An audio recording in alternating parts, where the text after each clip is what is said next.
And good morning and welcome to Touch Base Daily. My name is Ron Foster and I'm touching base with you as always. And today is our we're going to call it, road to the election. And so we'll be doing Fridays, Focus Fridays will be that.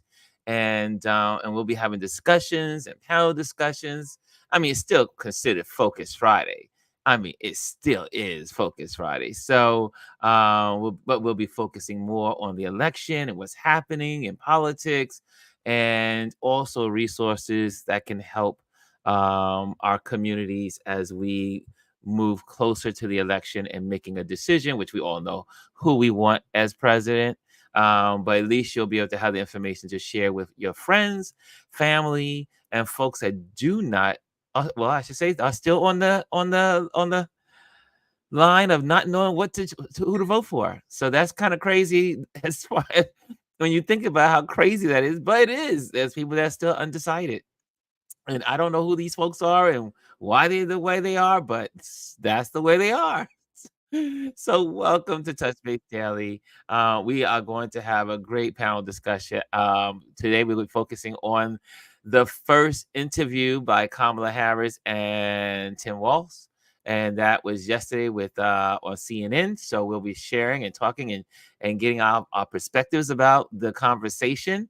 And it should be interesting because we have a lot of strong personalities on our panel. So we'll be able to share some real good thoughts. And yeah, and I always like to say, when you tune into our community, we are the regular folks. We are the regular folks. We are not connected. I'm not a political scientist, even though I love politics, and no one here is in the political field. But we watch politics, we listen to politics, we understand our communities, we understand the people we are around, and therefore we have a voice.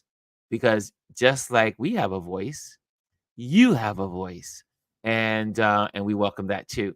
So that is where we are, and let's say good morning to everyone because there are some folks already in the queue saying hello. First of all, Aya gets the gold. Aya says, "Thank God it's Friday, Grand Rising, Ron and everyone RLP." Brian says, "Man, let's go, y'all." He's in the back room right now. And he gets the silver. And Jazzy gets the bronze. Good morning, everyone, she says. And we have Amparo, the great Amparo, Grand Rising RLP family. And we have Kelly A. She's saying, good morning, everyone. And Hannah's in the building. Good morning, Ron. Omar's in the building. Hey, family. And Elise is in the building. And she says, good morning. Elise, I did send you a link. Oh, there she is. I see her popping in the studio as well. And she says, good morning, everyone. And who else is in here? Anna is in the building. Felice Fifi is in the building. And Omar says, Aya is just going to own.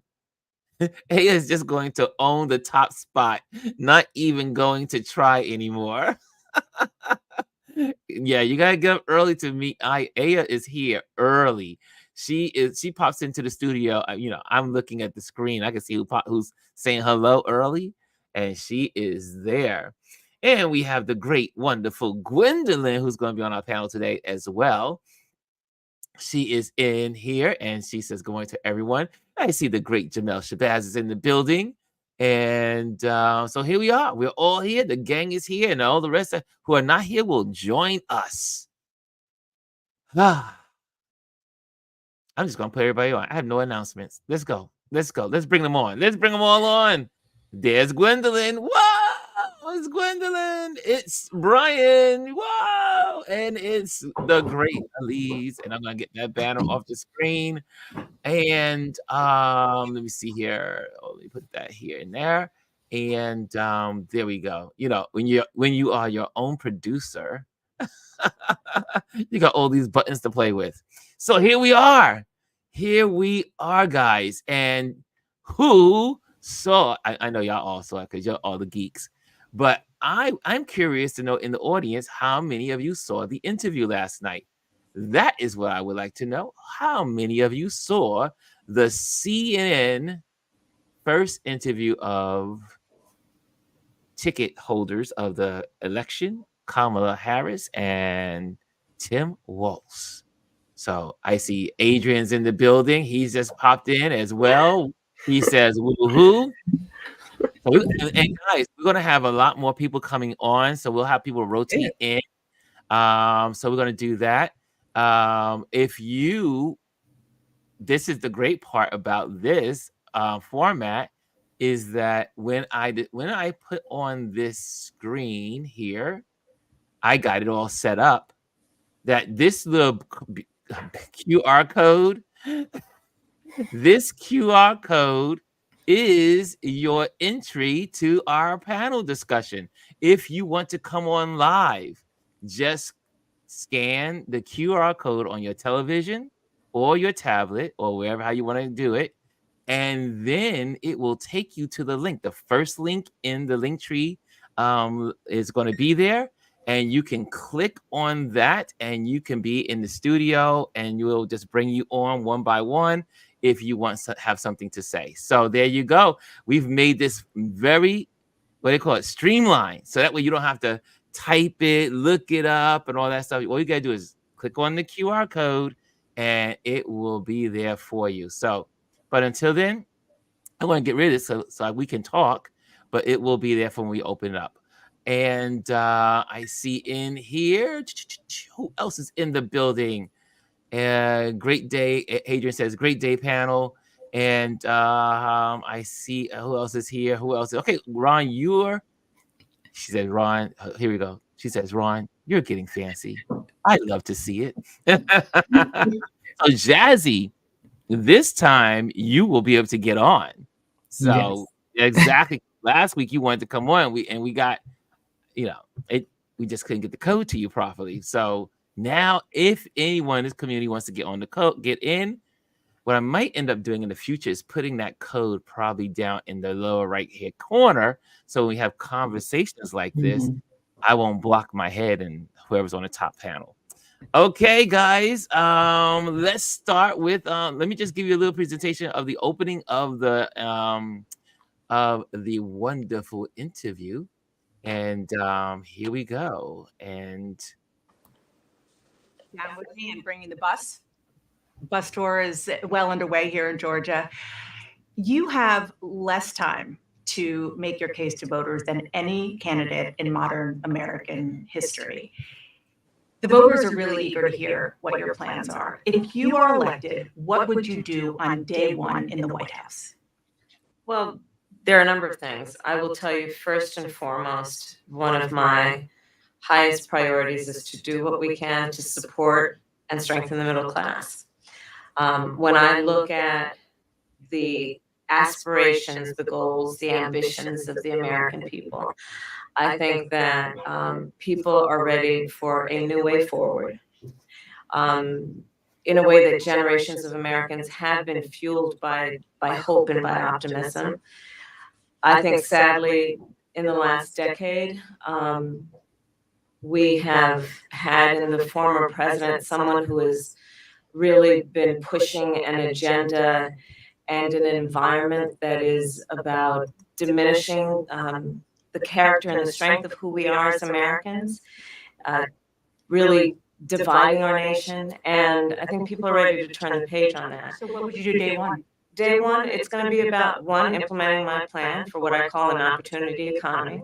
I've already laid out a number of proposals in that regard, which include what we're going to do to bring down the cost of everyday goods, what we're going to do to invest in America's small businesses, what we're going to do to invest in families, for example, extending child tax credit to $6,000 for families for the first year of their child's life, to help them buy a car seat, to help them buy baby clothes, a crib. There's the work that we're going to do that is about investing in the American family around affordable housing, a big issue in our country right now. So there are a number of things on day one. What about you? Well, I'm excited about this agenda too. As I said, the idea of inspiring America to what can be, and I think many of these things that the Vice President's proposing are things that we share in values. And the child tax credit is one we know that reduces childhood poverty by a third. We did it in Minnesota to have a federal partner in this. Unbelievable, I think, in the impact that we can make. You talked about, you call it the opportunity economy. You are well aware that right now many Americans are struggling. There's a crisis of affordability. Yeah. One of your campaign themes is we're not going back. But I wonder what you say to voters who do want to go back when it comes to the economy specifically, because their groceries were less expensive, housing was more affordable when Donald Trump was president. And I'm going to leave it right there so we can continue the conversation. So, guys, what did you think about this opening of the conversation of this amazing interview?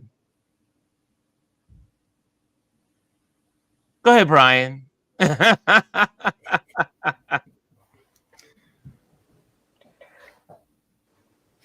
That's the fourth time I've watched that. Last night I watched it live. Then I rewatched it after last night. I got up this morning and watched the entire thing again because I went into it heated, kind of. Since I'll give you the foundation on which I'm saying this, and then I'll get into this interview. After seeing President Joe Biden in person here in Detroit, standing 25, I give you 25 feet tops away from him before he stepped down. And he was just sharp. This is after the debate. And I felt like, damn, I bought into this narrative. They got me. The media, all media, that he was old, feeble, whatever, blah, blah, blah. And since then, I've consistently been saying my opinion. This is my opinion. I separate my opinion from facts. But my opinion, the media has been complicit in a lot of these narratives. And you could go deeper into why and how. So how that comes into play with this so-called interview, one, I was already looking side-eyed at Dana Bash, because she was one of the moderators of the debate. Where were you with fact-checking Convict Orange? And the wording, if you really, here's where I'm like, okay, if you really pay attention to the wording, the word selected, in my opinion, the narrative in the questions, the leading nature of these questions, that annoyed me. Separate of that, she knocked it out of the park. In my opinion, she held her ground. She did in politics do no harm. She may have moved. I feel like she moved the needle a little bit, but to quote Tim Walz, not literally quote him, but him being a former football coach, she didn't try to go for a touchdown. She just went like, let's move the flags a little, a couple of yards at a time. Eventually we'll get the first down. The way she answered, clear, concise, loved it. But some of the questions that Dana, Yeah. I'm doing that. Are you doing a Kamala? Yeah.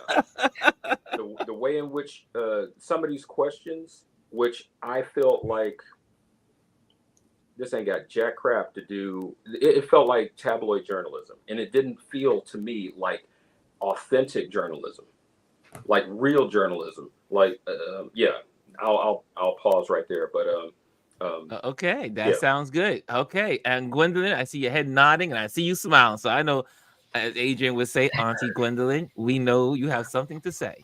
Well, I'm not going to be like Brian and be so gracious with my words. Those were bitch ass questions. Okay? We are going to call it what it is. Sorry, not sorry. I told you that this morning. I was like, CNN, like my husband watches CNN. It is not my place. I have little respect for most of what they do. And when they come out the gate with stuff like this, it just goes back to, as I told you, Ron, nothing she could say is going to change people who don't like her. For whatever reason, they don't like her, woman, black, whatever it is, right? But more importantly, they're not allowed to talk about the other guy. Like, they just are not allowed. So they have to go into this with, I'm going to find those gotcha moments. Like the whole idea of going back to when the economy was great under the other president. Well, he inherited a great economy. They always do.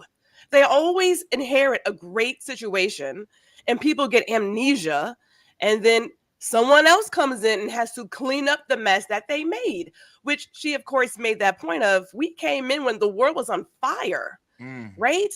And this whole thing about pricing, you know, we know that was price gouging.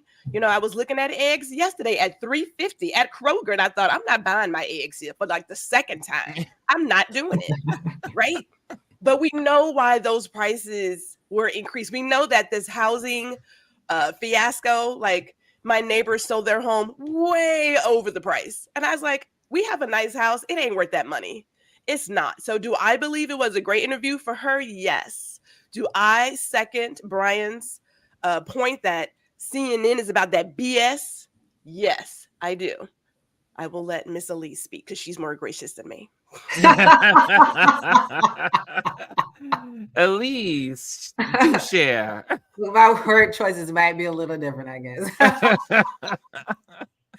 Look, I have to tell you all the funny part. So as I looked at the interviewer, I couldn't get Botox out of my mind. But anyway, Oh no. Elise. I couldn't help it. I couldn't help it. I figured I'd give you all something to laugh about. That top lip was frozen, but anyway. So what do On you to the serious part. what did you get out of it yesterday? No, I mean, I get. What was your feeling of the interview? First of all, I agree with Brian what he's saying about the, you know, I mean, she was the one that was doing the debate questions and did not do the fact checking and all that stuff. And but anyway, you go ahead and I'm going to share mine after. I think, you know, I've said all along that media has been complicit in everything. Absolutely the questioning and how she formed the later question, like that second question, what are you talking about? What are you going to do day one? I would have just, you know, Kamala's much better than me. I would have told her I'm not going to be a dictator. But anyway, that's just my response. But I think, you know, Kamala, what I liked about how she responded is that they found out they could not push her to answer and conform or switch up. Yes. Yeah. And I think that's where you have to be. You have to be, as my therapist would say, you have to be that broken record. So when they ask the question, you just repeat your answer, which is she held her ground in doing that.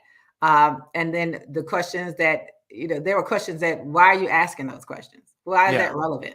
You know, why is any of that relevant? And is that what you want to do at an interview? This is an interview where you're talking about, where you should have been talking about policies and things like that. But you want to talk about how someone responded to a child. That has nothing to do with anything. But, you know, I think she and when Tim Walz came back and answered her to say, what do you do? He said, wait a minute, I'm working with someone who actually aligns with my policies and beliefs. I said, I've done this and we're going to expand this. And I think those were perfect answers. I think, you know, you oftentimes look at people like Dana, but you look at them and they come in with these ideas of how they're going to poke holes into something, how they're going to get under someone's skin. And she wasn't successful at that. And, you know, and I think that the answers that Kamala gave to those questions that people think about were appropriate answers, because that's where you are. That's where we are. And those were appropriate answers. And I really think that she's great at, and will be, and show it even more in a debate. She's great at holding her ground and saying, my character, my belief, who I am has never changed. That's right. my thing is,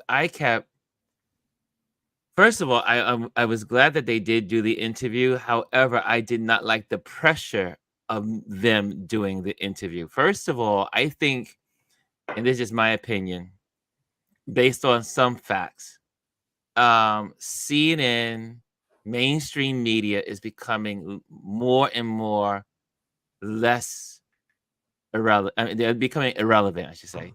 They're becoming less needed in this cycle of elections, because their viewerships are low.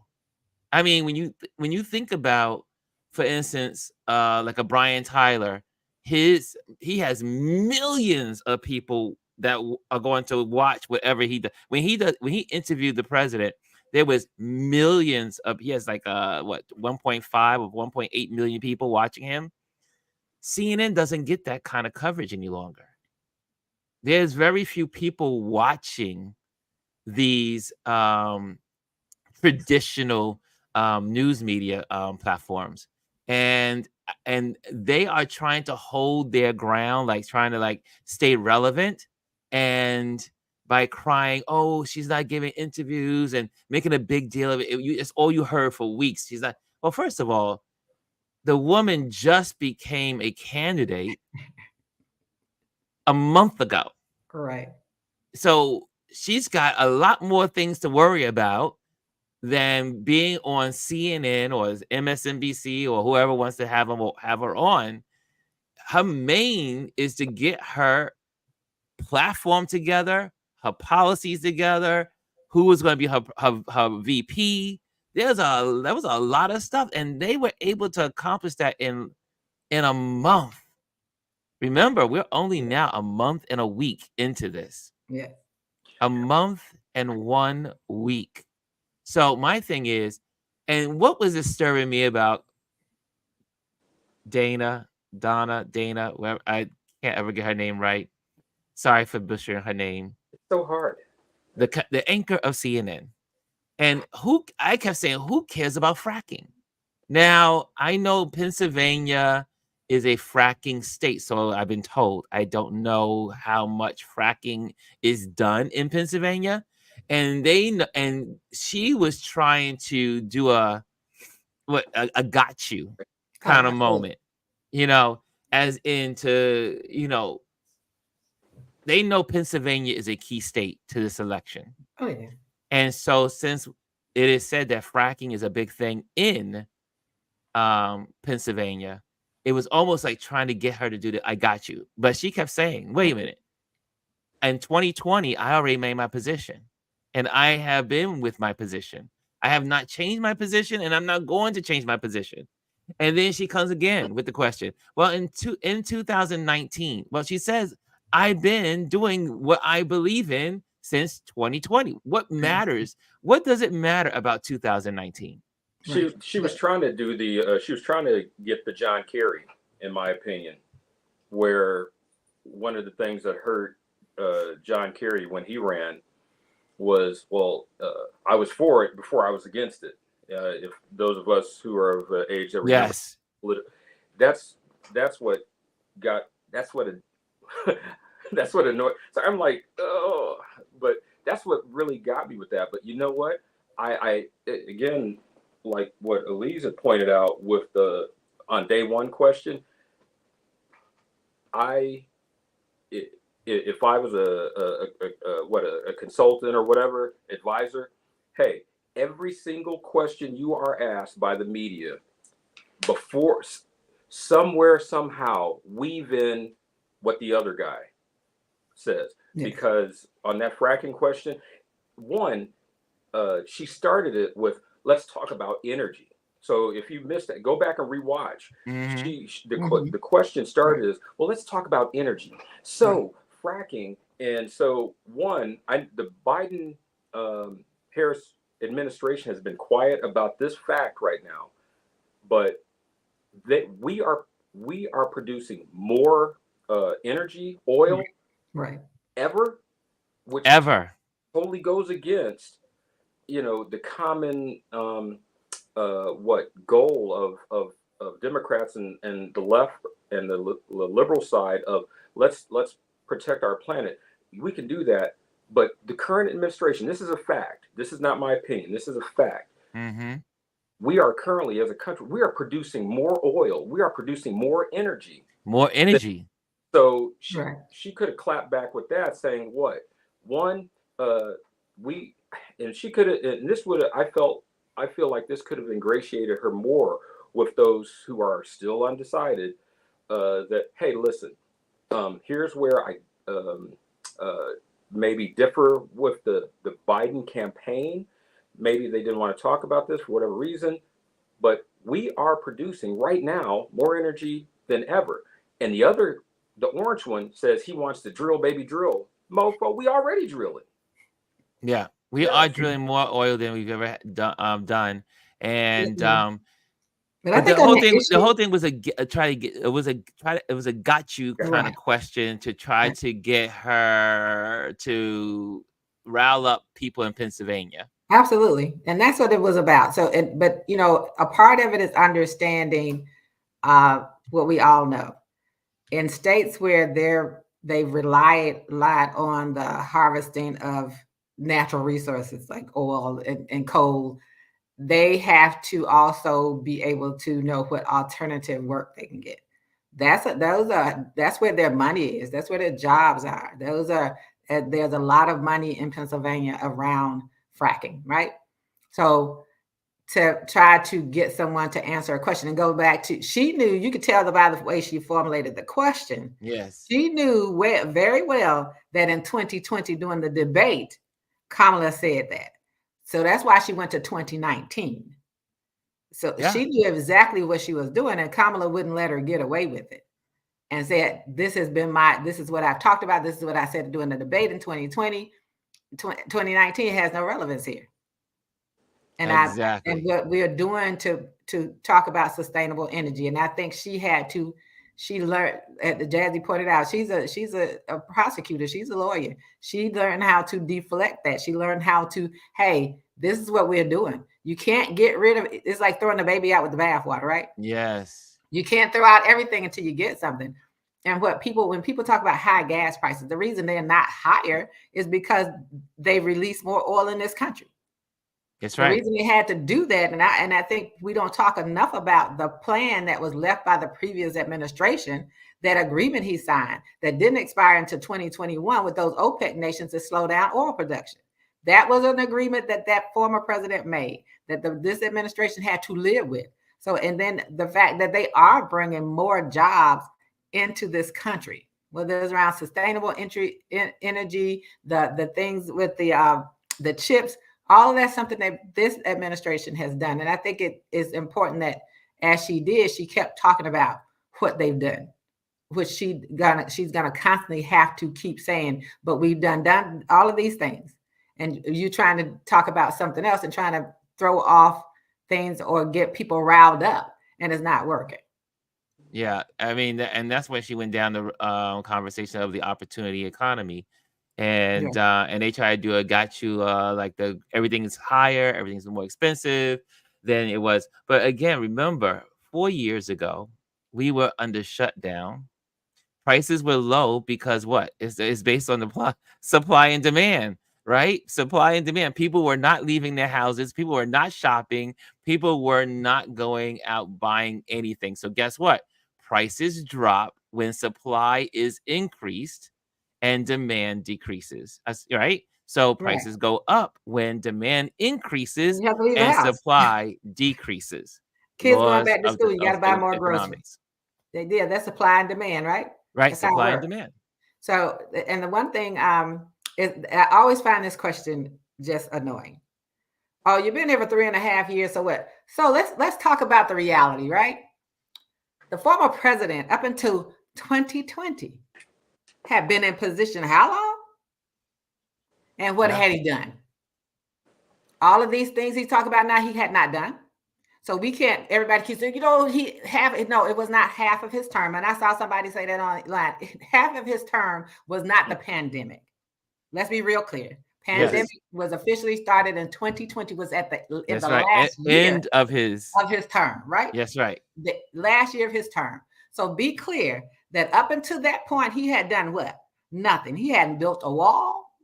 He hadn't done all of these things he's talking about doing now, and all the criticism they have about someone who's done a tremendous amount of things in 3.5 years that no presidential administration has done in over 60 years. Get out of here. But let's talk about that. And when they start the question, be fair about that, which I don't anticipate them being. Why didn't you? The question should be to him. Why didn't you do it the last time? Yeah, that's where the question lies. And then they are also a part of their answer has to be to the voters. With some of the things that you're asking, why didn't we accomplish? I'm gonna you have to figure out how to do it gently. We needed people to show up for the midterm so that the president can maintain the democratic control of the House, so that you can continue to accomplish more things. That didn't happen because people did not show up.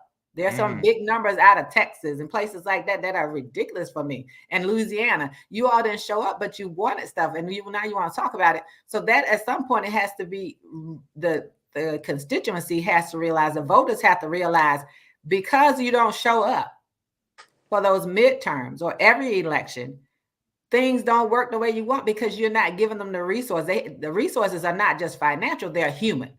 yes, We need a House and a Senate that's going to help this presidency achieve the things that we think we want them to do. And understand that they're not going to be able to do everything. But if we want them to accomplish some of the things, and we want them to go back and impact Roe v. Wade or voting rights legislation, she's going to have a blue House and Senate, period. If you don't give her that, then you're going to come back and complain, oh, she didn't do. What did you do? Did you show up? Did you make sure people showed up? The ones who don't want to vote, or the ones who are right now saying, I'm holding my vote, or that's my protest, you're not hurting anyone but yourself. And you're also hurting those people that you say you want to support. Your support is not voting. Your support is empowering yourselves and that community by voting for people who are going to actually listen. That's what that's about. But we also, I think that's the part we have to make sure that they're held accountable, that the past administration, if they sit in front of CNN, it's going to be interesting to see if she asks them, well, why didn't you do it when you were there? yeah. And what gets me is that obviously the Trump people do not go in front of CNN or MSNBC or any other. They only stick to Fox. Another thing that was really interesting about this leading up to these, just a couple of days before, they were saying because she was having this interview with her VP pick, which,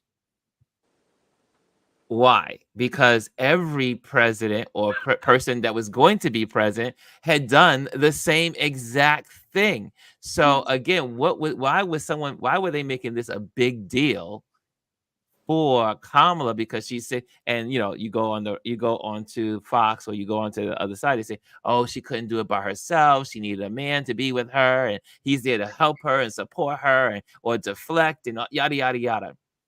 Meanwhile, even Trump and Vance, that one of their interviews, they did it together. So Pence, every president has done an interview with their VP or VP pick. I posted a photo to my Instagram stories sometime yesterday. I think it's still up, showing, and I basically just said, don't fall for the okie doke. This is not unusual. If her VP selection, I don't know what was my mouse, it would be a joint interview for the past. That's SOP right there.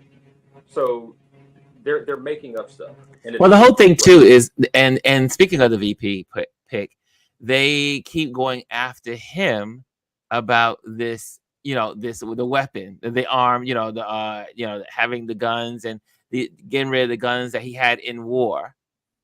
It was semantics. I mean, he could have just said, when I was, these are weapons of war, fought for war, but he says when he was in war, which was, a simple.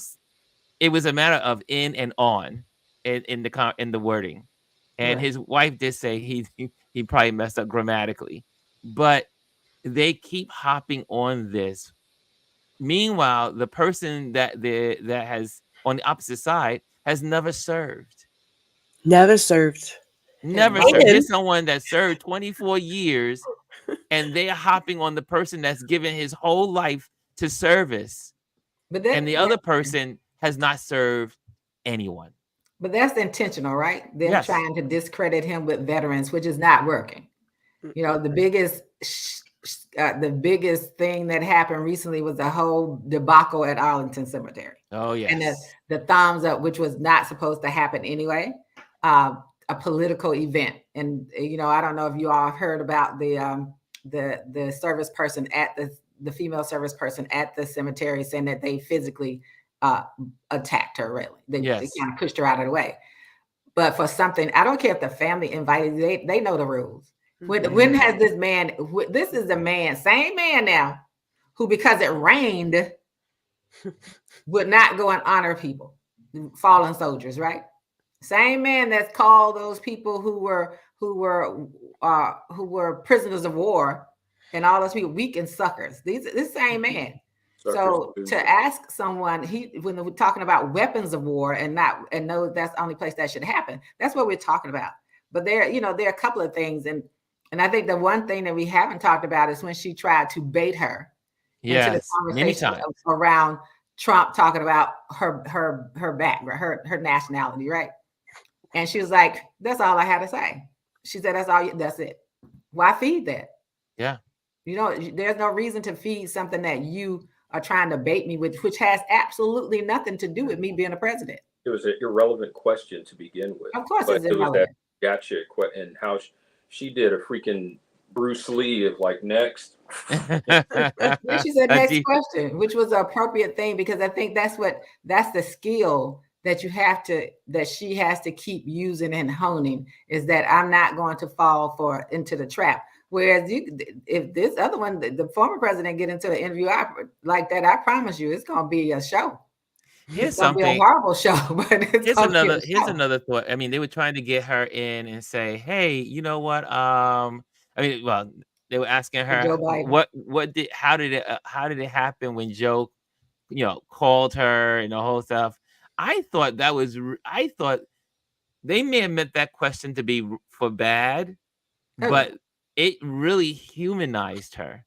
Yes. By she's saying, I was with my kids.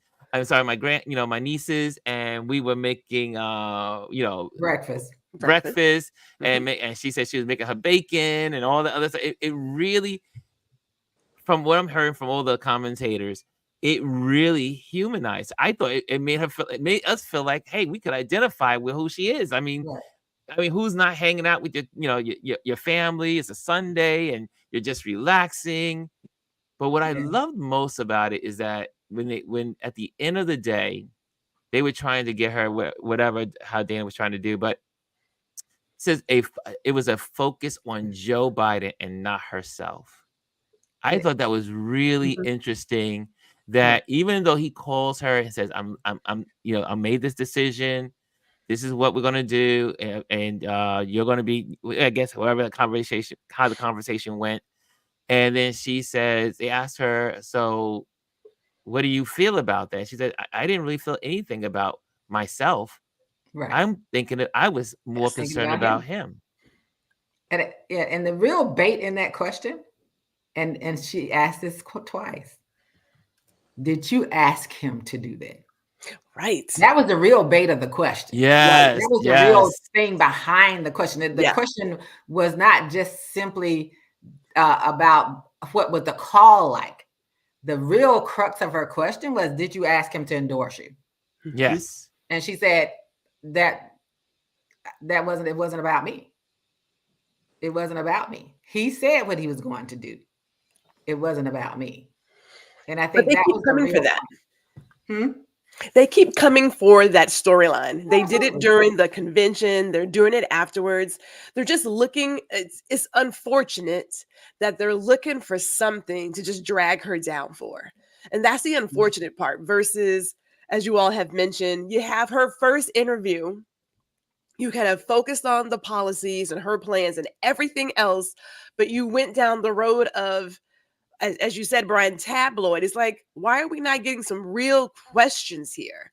Right. You know, you're picking tit for tat over what Tim Wall said about IVF versus IUI and semantics. Right. And you got the other Right. guy who lies every time he breathes, and you guys created alternate truths. It's like, seriously? Like it was, yes, it worked in their favor in terms of humanizing her, but I was hoping, which is not a strategy, hoping for something more. And it's CNN. It's like, really? Yeah, you would hope that CNN. Well, I don't look. Let me Well, tell you, y'all, CNN I is watch not this the for you yeah. all because I said, look, y'all know I don't watch all these news programs, but I did want to see how they would conduct an interview, and they proved themselves to be horrible in the debate. They're still proving themselves not to be great with the interviews. But I think one of the things that just needing to remember when it comes to like the issue of Joe Biden, right? The issue is that she's from day one thanked him, right? So Yes. to try to bait someone into that, and then not forgetting that Joe Biden has been in this game for 50 years. 50 years. He And before knows. we go, let me just pause though. For Uh-huh. those that want to come on, I'm just going to put this up in the corner. So I know I'm blocking myself, but if you want to come on, just scan that code. And you know, I'm going to censor who's pops on because you have to be someone that's part of this community, obviously. Right. So someone that we know and that we can have them vetted. I just have to always protect the community. So if you are part of the community and you've been here every week or sharing, you know what I mean. You're a regular. Right. This barcode is here for you as well. So okay, Right. continue on, Elise. I'm sorry. So being in the game for that long, he also knew that whatever the decision he made had consequences and needed to make sense, right? See you in the next one. So a part of that was he knew for the funding, they raised all this money. Yes. No one else would be able to use that. It would be gone. Right. That's number one. He also knew you had a very short amount of time for whoever it is to run a campaign and be successful at it. He's also old enough to remember 1968 and how crazy that convention was when everyone was trying to jockey for a position. So he made a strategic decision based on 50 years of political knowledge and trusting and believing that he made a good choice. This was to say, I chose this person and this person has worked well with me for the last 3.5 years. I have faith in her. That's what needed to happen. And I think that's all that he didn't make a decision to spite anyone. He made a decision to make sure, to try to make sure that there was success. Yes. And things could be more seamless and less hectic and less confusion and lead to less infighting. Because after that, all of them fell in line. They all fell in line. Well, again, it was the wisdom of the Black women that was supporting her since she became vice president. And they said as soon as they got you got your shirt on, listen to Black women. Because they knew immediately that when she was selected, they had to go as if it was a five alarm fire. And they got out and they mobilized within hours, not days, hours.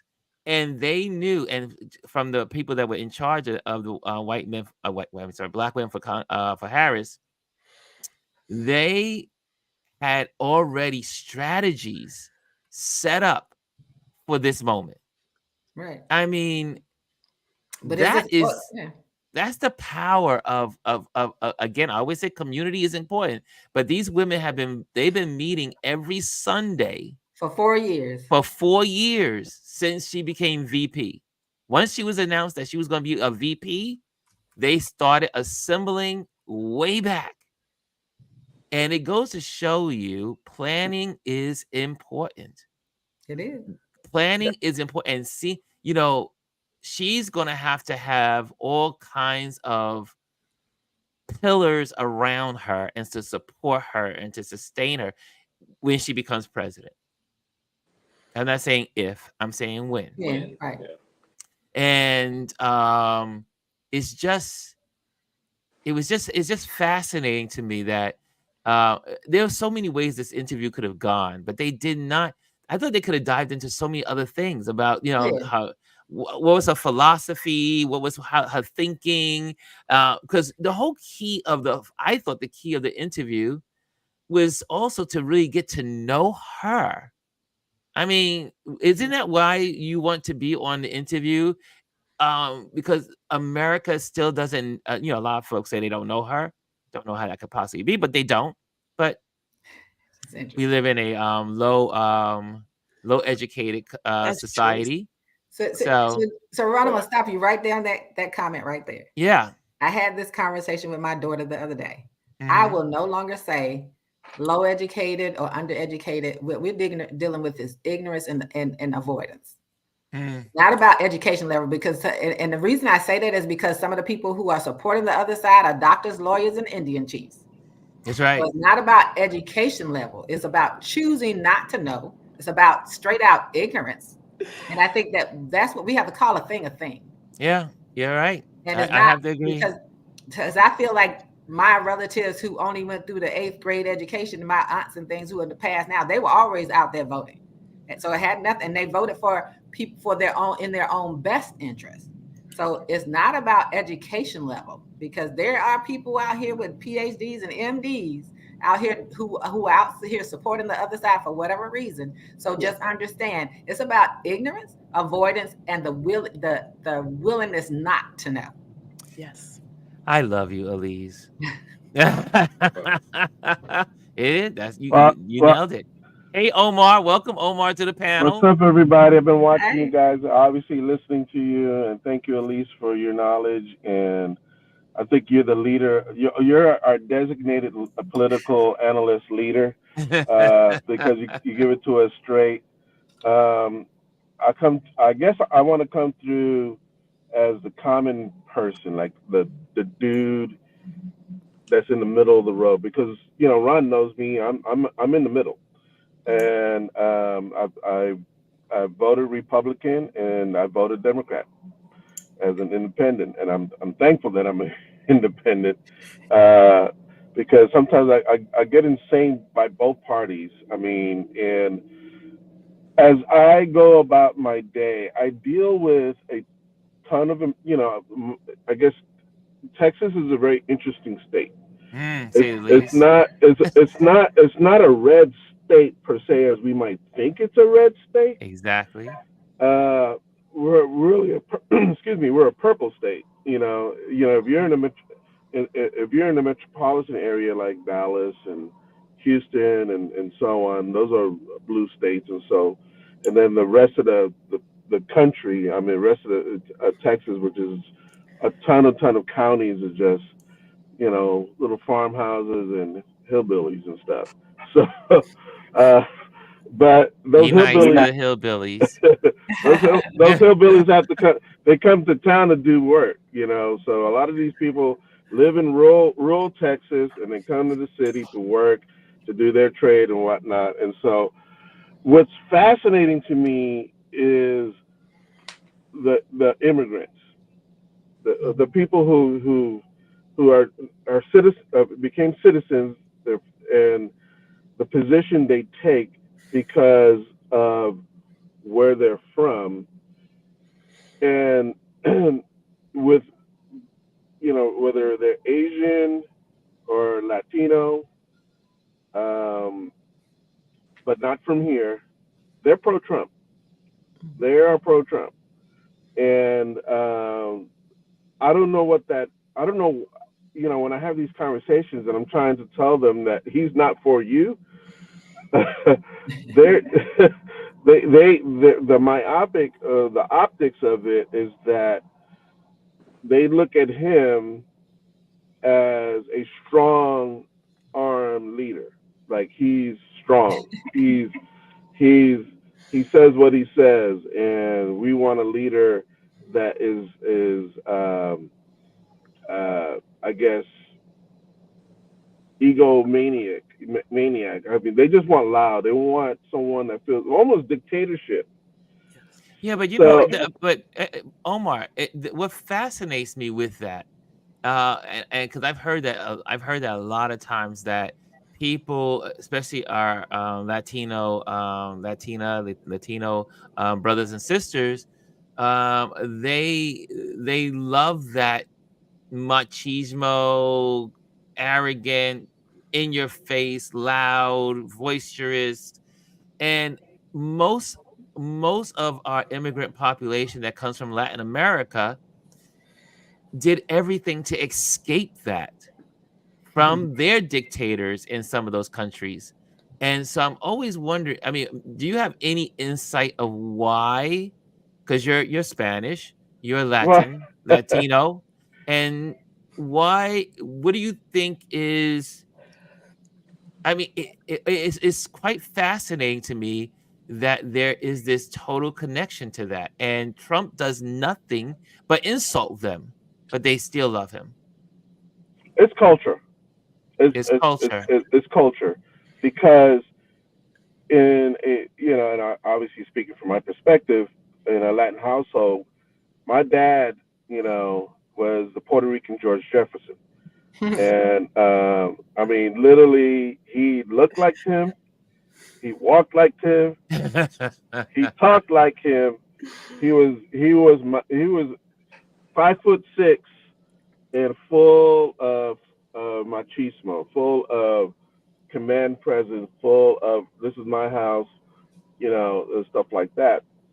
Um, and so a lot of the households, my relatives and cousins and their dads and my uncles and so on, it was the highway, my way or the highway kind of mentality, and so it's culture, it's generations of that, and so it's really one of those fine lines as we're looking at Kamala Harris taking that lead role.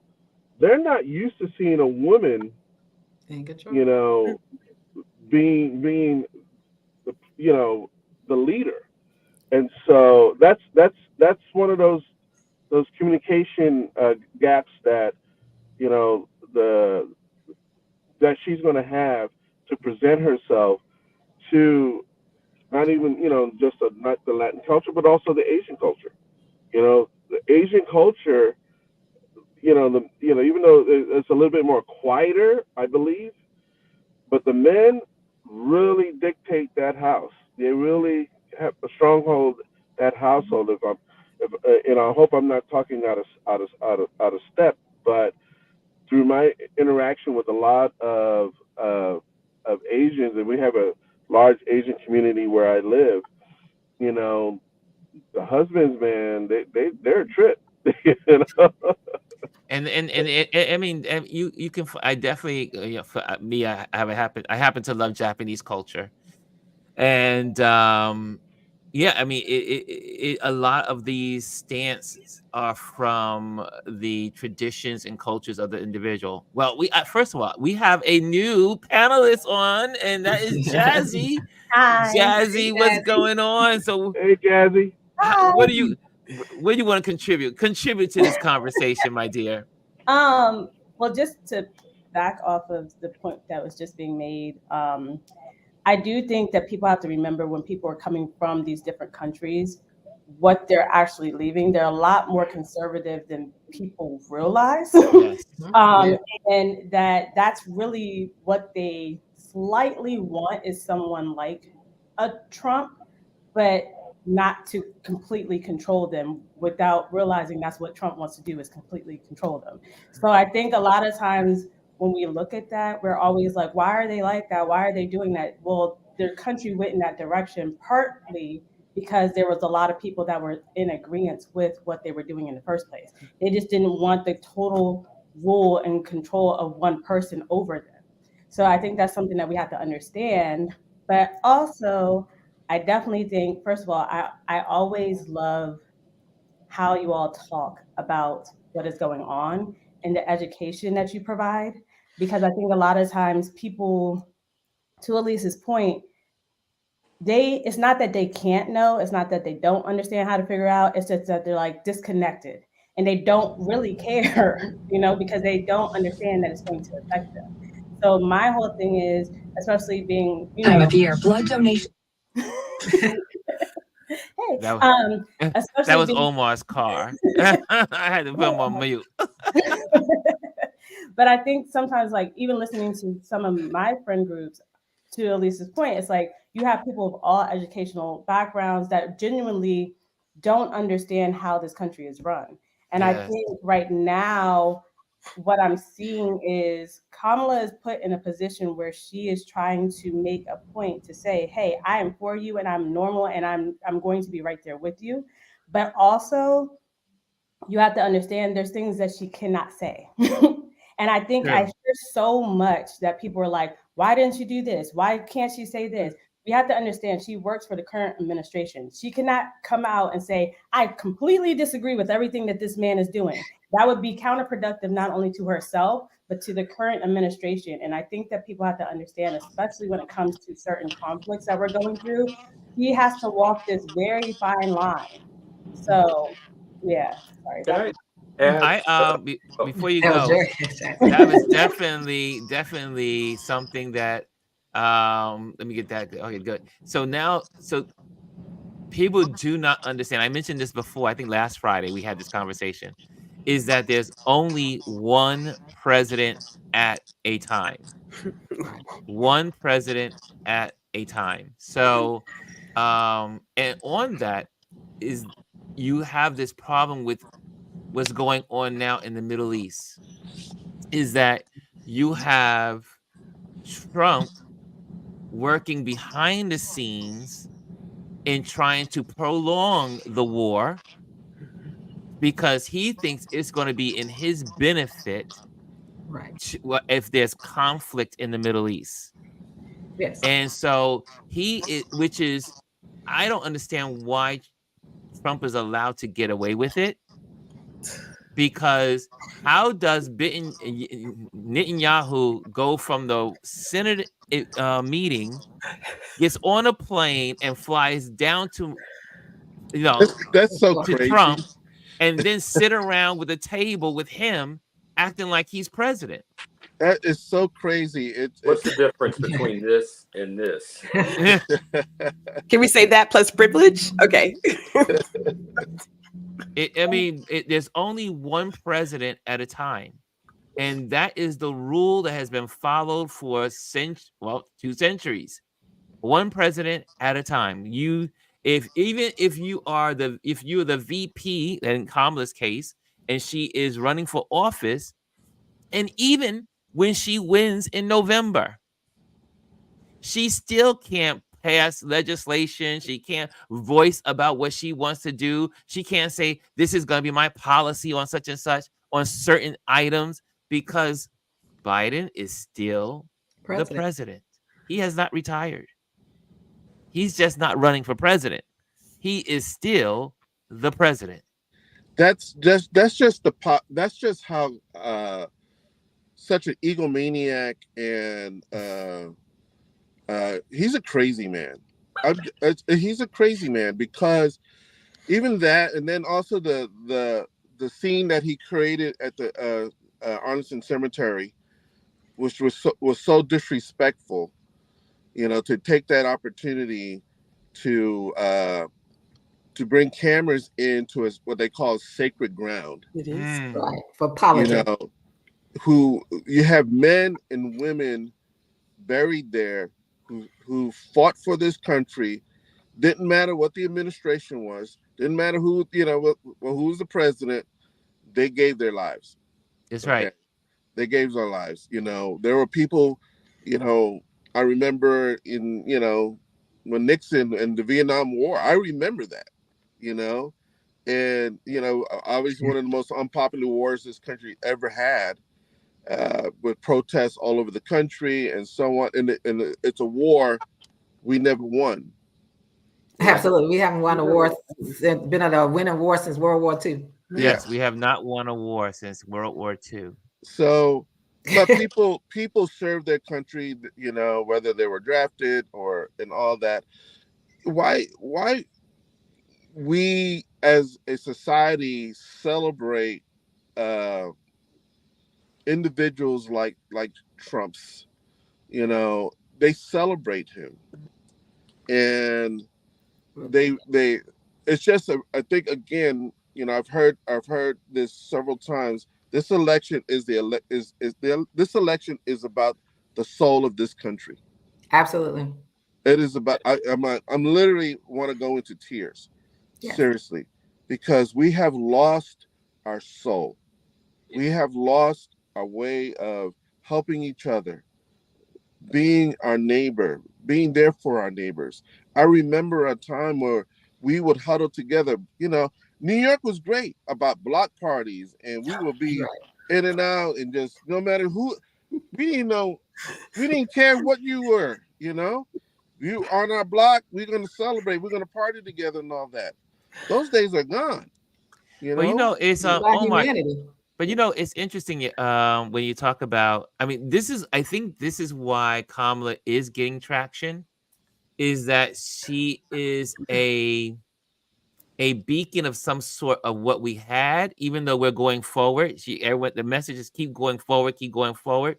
But she is also, I do believe that there is a large number of people in this country that are tired of this chapter that Trump issued in. We have been going through this crazy Trump chapter for 12 years. Longer. And if not longer, but I mean, Yeah, his 2 years of being a president, and then him not leaving office properly, and then being a side clown show on the sidelines, you know, while Biden's trying to initiate, you know, think about it. I mean, there would be a border bill law. That bill would have became a law. Everything that Biden has tried to do once the House was lost to the Republicans has been hindered because of this clown. And it is amazing how much legislation has been stopped because Trump has said don't do it. Yeah. People Can don't I- understand committees. I wanted to I know Gwendolyn had her hand up. Oh, wait, so- Gwendolyn Oh, has. Yes, she had her hand yeah, up. my bad. I'm always the student, always. I'm going to make this really quick and I'll let Brian go. But I'm thinking about what Omar just said about how this is, you know, this is about the soul of America. However, we kind of forget how America came about. Like, it doesn't have this pretty rosy history. Yeah. Oh, We yeah. are all on stolen land. And Yes. as they keep saying, it is an experiment. So I don't see it so much as a fight for the soul of. There are people who want to make that experiment work. And that requires us living like all the pieces of a really good gumbo, like a really good gumbo. Not that other stuff. I'm talking like Louisiana, like real deal gumbo, right? All that in. The real stuff. You know what I'm saying? Including Why the you gotta okra. go? Why you gotta Yeah, go with the right. food? It Including the requires okra. that. But that means that there are people who have been holding on to that story of power over. And we know that everything that other guy is doing is white privilege walking. That's all that is white supremacy. And there are folks who believe in that, and they are doing everything possible to hold on to it. So it really comes down to, what do you really stand for? Do you want that life where somebody is always power over, where the poor person thinks, well, I can't get rich because you are also poor, which is like the biggest scam ever, right? Yeah. Whereas the other guy gets $127 million and everything else, right? So it's more of that. Have we ever lost what was, as you say, the block parties or going next door and borrowing literally brown sugar and eggs? We haven't lost it per se. We took on the idea of, I have to be an individual and stand Right. out and be this all encompassing something. And that's what he has pretended to be and got away with. It doesn't have to be that way, though. We know that we can live a life with someone like VP Harris, who says, you know what, we're all in this together. We're all in the same boat. Let's just work together. And we are tired of the chaos. And we want to, as hard as it's possible, we want to get away from living the life of very overt racism and misogyny and all the phobias. Like, we don't want to deal with that because we are here at this point. We're not going away. This skin ain't changing, except in the summer when I get a little bronze, but it's staying. Like this Yeah. is it. And we are Yeah. fighting for that. That experiment is what we're really fighting for. Jazzy, I saw your hand up. Did Brian want to go first? Ladies first. I just want to say to your point, I think part of what this is and part of what we have always seen is that people want power. We have told people that it is not okay to be a bus driver. It is not okay to be a teacher. It is not okay to be, what we call low level jobs, right? We have told people this is not what they want to be, but then you're also saying you have to be a billionaire. All of us are not going to be billionaires. All of us are not going to be millionaires. We have to get back to the reality that we need everybody at every level to work together. And the thing about this is, just like when Kamala the other day, there's a plan, right, for taxes, unrealized capital gains tax. And you have people that live in apartment buildings that don't even understand what that is and would never, ever see that tax. Yeah. The reality is we have pumped in people's heads that it is not okay to be a normal working citizen in this country. And because we have done that, we have allowed people to say and look at somebody like 45 and say, okay, I can aspire to be that. And there's nothing wrong with wanting to aspire to be that, but not everybody is going to be that. And we have to be okay with that. And we have to be okay with telling people that that's what they need. And that they don't need to have $100 million to have a good life in this country. So for me, when I look at Kamala, I look at it from a perspective of, okay, I have the opportunity to sustain my lifestyle, to have a family, to get a house, to pay my bills. I don't look at somebody like 45 and say, you know what, they're actually fighting for me. But what's happening is you have people that are so idealistic, to be honest, that they're like, okay, I'm going to be able to get $100 million. You don't have a job that pays you more than $15 an hour.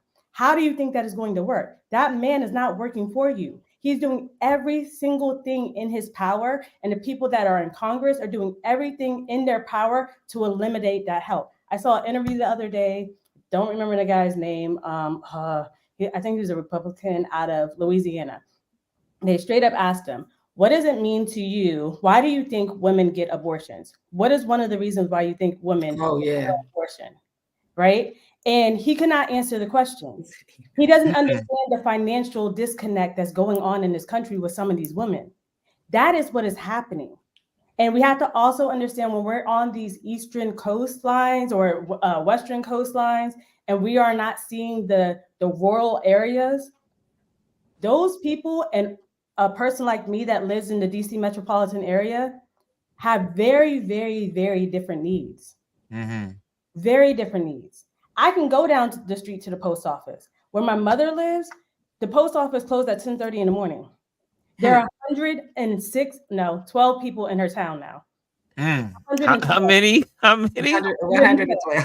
112 people are in her town. So what she needs, Wow. and what somebody like me needs, or somebody that lives in New York, or somebody that lives in a major city in Texas, is very, very different. And I think the thing is, we have to be able to say, I see all of you, I hear all of you, but at the same time, I want you to know that I'm working for the collective and not just for me.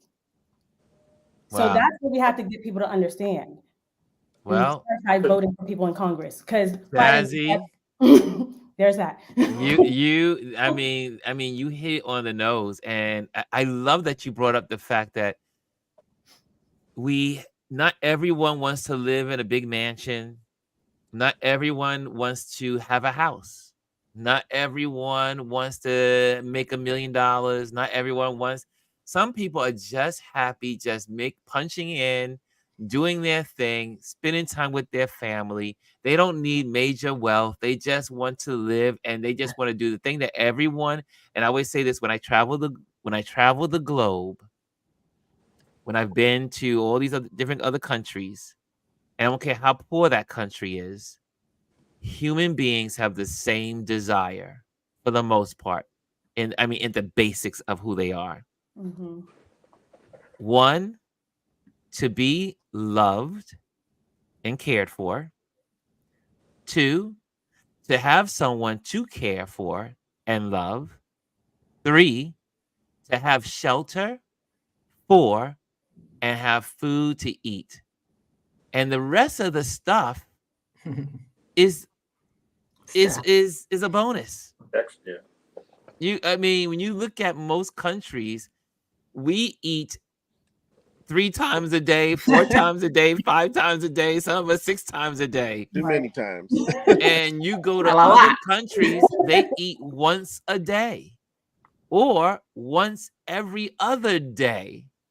That's how most people in the world eat 1 meal a day, 1 meal every other day. And so we bought into this as an American society that we have so much, and then we everything is bling bling on the video. I remember DL Hughley was saying on an interview yesterday.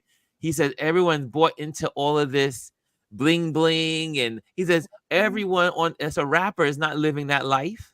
You go on those videos, they're not living that life. He says when they come in, they borrow that diamond necklace, they borrow those rings and chains. He says, and after the video is over, They give it back. they give all that stuff back.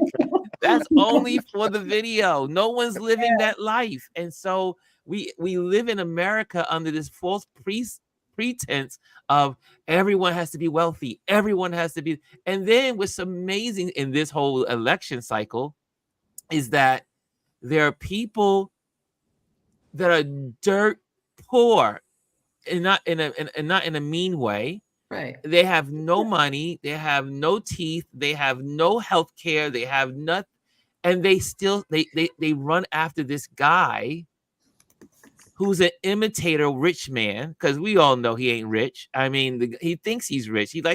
That's a persona. And he is skilled in being cunning and being, elusive and being deceptive and deceitful, and the list, All those. Yeah. all of those things. He is a skilled person in that site, in that way. And it's always amazing to me that how people that have nothing will chase after people that have what they think is something. And it's just something that you, Jazzy, when you brought that up, I mean, we need to return to respecting people for who they are, where they are, where they're at. Go ahead, Bree. Like Jazzy and Omar, like two things with Jazzy, what you said, I'll hit upon that first, in the sense of like this notion of like my interpretation, this notion of your self-worth is determined by your net worth. And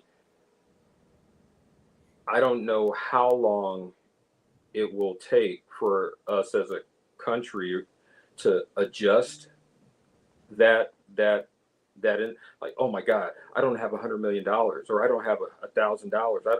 It's not about the money.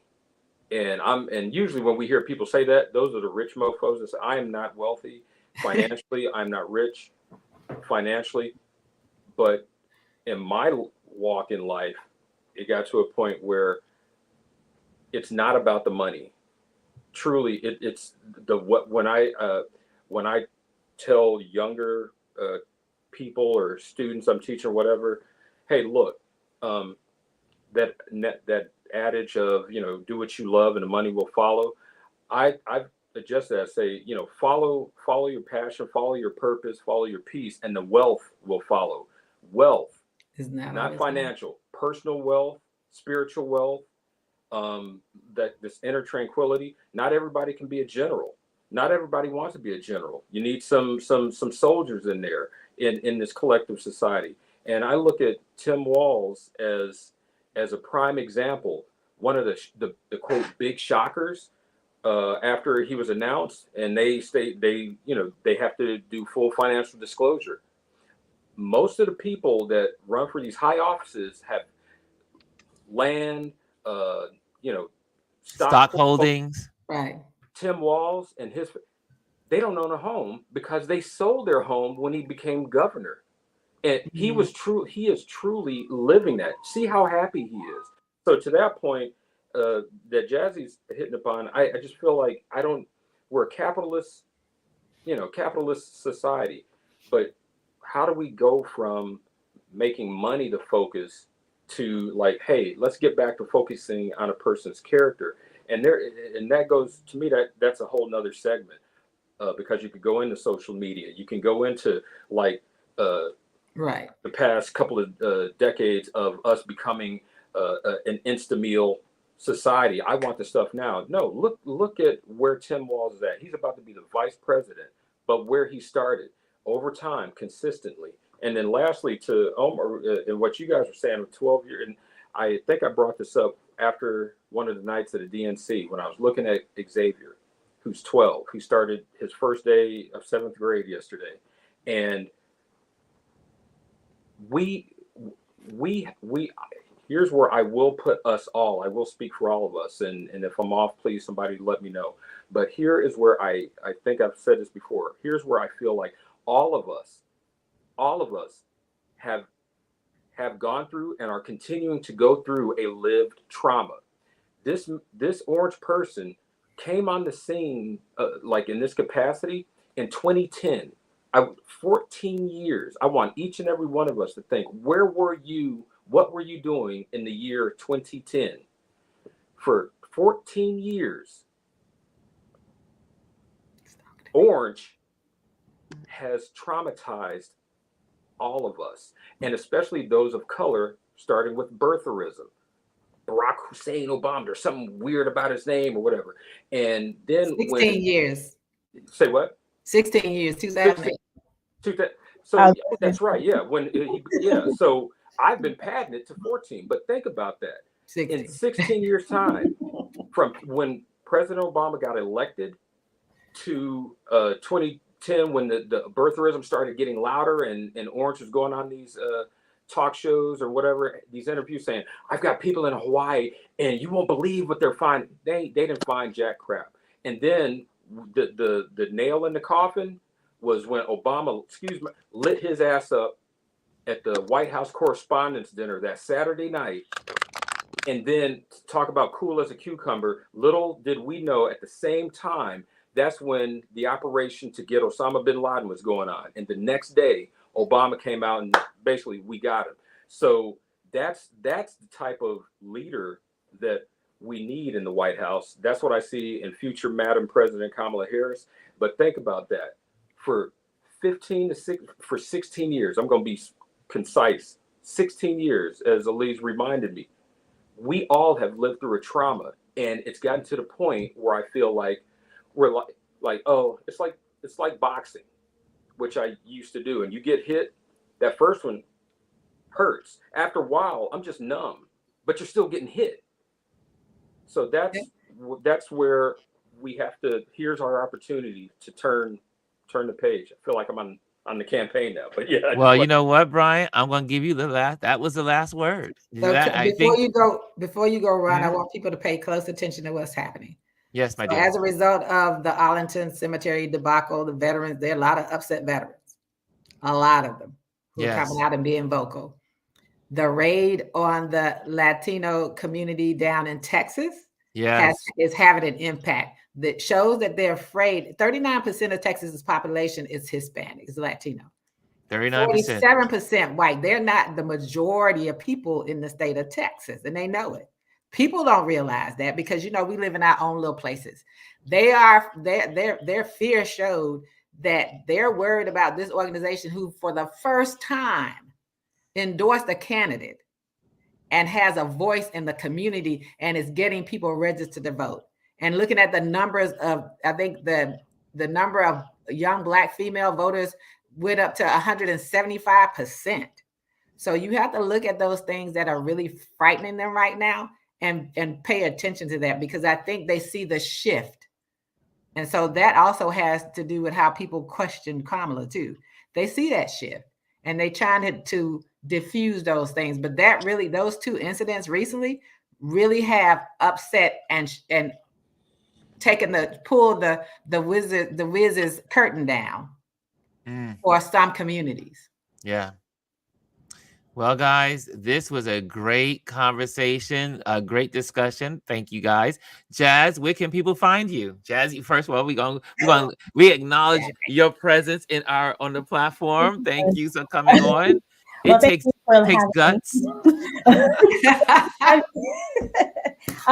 You can find me at Jazzy_sings the blues on Instagram. That's all I really use. So there's that. Awesome. Elise, where can people find you? SALIEZE _ on Instagram. Omar, where can people find you? Well, you can find me mainly on Facebook. That's where I do most of my crying. At Omar Ramos, and on Instagram, photos by Omar. But also, Ron, don't forget, I'm coming to town. I'm going to announce it right now. Announcement out. And Jazzy, I'll be in DC on the 4th for the Hispanic Heritage Month event. So you can connect with Elise and Jazzy in DC. There we go. So if you want to hang out with our Latinos. Jazzy, now we know our next date. And so, Brian, where can people find you? Brian Young Creative on Instagram. BRYAN. There you go. And Gwendolyn, where can people find you? We are Black Power Bunny on Instagram and GR Houston Jack on YouTube. Awesome. And guess what, guys? Omar is coming to New York. He'll be here next week. And so I am going to Sunday, September 8th. It's a Sunday. We will be gathering together. Location not confirmed yet, but we will get together for a brunch at around 12-ish. Is that lunch or brunch? I was going to say 11 o'clock, right? 11 o'clock. Brunch and we'll get together. 11 to 3. Yeah, 11 to 3. Somewhere in there, somewhere in the 11 to 3 hour, we'll be meeting on next Sunday the 8th. Is that next Sunday? Oh my God. Yeah. A week from Sunday, yeah. Yep. Next, so following Sunday. Start Sunday. Yes, we will be hanging out and getting together for breakfast. It will either be at one of my restaurant, a place that has like a couple of things that I like, or we'll get together maybe in Harlem. So I think Harlem will be the spot. So get some good old fashioned food. I'm gonna make some reservations, and we're gonna talk about how many people. But so if you are interested in meeting with us, I'm gonna create a little flyer, and you'll be able to go to our Touch Base Daily page. Because we do have a Touch Base Daily page on Instagram. You can just click on there and let us know what you want. But let us know if you're coming, so that way I can have the numbers, because you cannot reserve space until you give people an accurate number. So please slide into my DMs and let me know if you're going to be in New York or you're coming to New York. And Omar will be here, and so it's going to be a lot of fun to connect and see a lot of you guys in person for the first time. We did that in November for we had our seafood day on the West Side, but we're going to do this is another Touch Base Daily get together. I'm excited about it. So we're going to do that next. I know it's short, but we'll do it next Sunday, and let's have some fun with it, and bring out your cameras as well. So we're going to have a good time. Okay. And I think that's it. Guys, also remember to what should you be doing when you're on this platform? You need, let me just get it up. Let me get it up. Like, subscribe, share. And I am on YouTube. And again, for all the folks that watch from Africa, because there are people from Africa that watch this platform, I am now on an Africa. I am teaching a teaching segment on an African television, which is it's called iSabi TV. So I am now, you will be able to see all of my lessons for the African continent. So pass it on for those that are in Africa. pass that information on to all of your African friends all over the continent that want to learn a little photography online. And so iSabi TV is an app. And if you're an American and you want to just see what's going on in African society on the continent, because there's people from Nigeria, there's people from South Africa, there's people from Ghana, they're from Ethiopia, they're from everywhere. You can log on to iSabi TV, iSabi TV, and you can check it out. Let me just do it real quick. I'm just going to have to share it. I got to just share it so you can see what it is. So you'll know what it is when you go there. And here we go. Let me share that with you. And that's what it looks like. And it's called iSabi TV. And I already have 2 lessons on here. So in the video section, there's if you want to know what your sisters and brothers are doing in Africa, this is a good place to find out.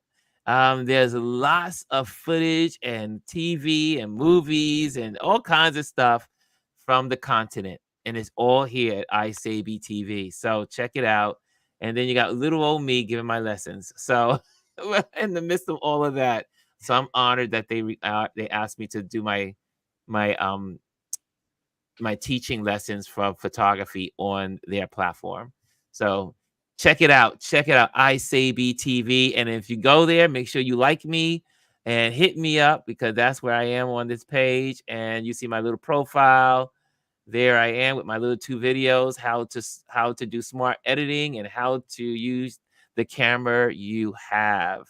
So right now I only got 1 follower. I just started it 2 days ago. So to put this stuff on the platform. So if you want to follow, come on over and follow me on iSabi TV, especially if you have friends in Africa and they want to be in tune with that. So anyway, just wanted to give that information to you all. And again, thank you for joining me. Thank you, Jazzy Jazz. Jazzy's in the building. Thank you, Elise. Thank you, Brian. Thank you, Gwendolyn. And guys, have a wonderful weekend. I may pop on somewhere, somehow, someplace. But anyway, until Monday, I'll see you guys. Love you all. Take care. And we are out of here.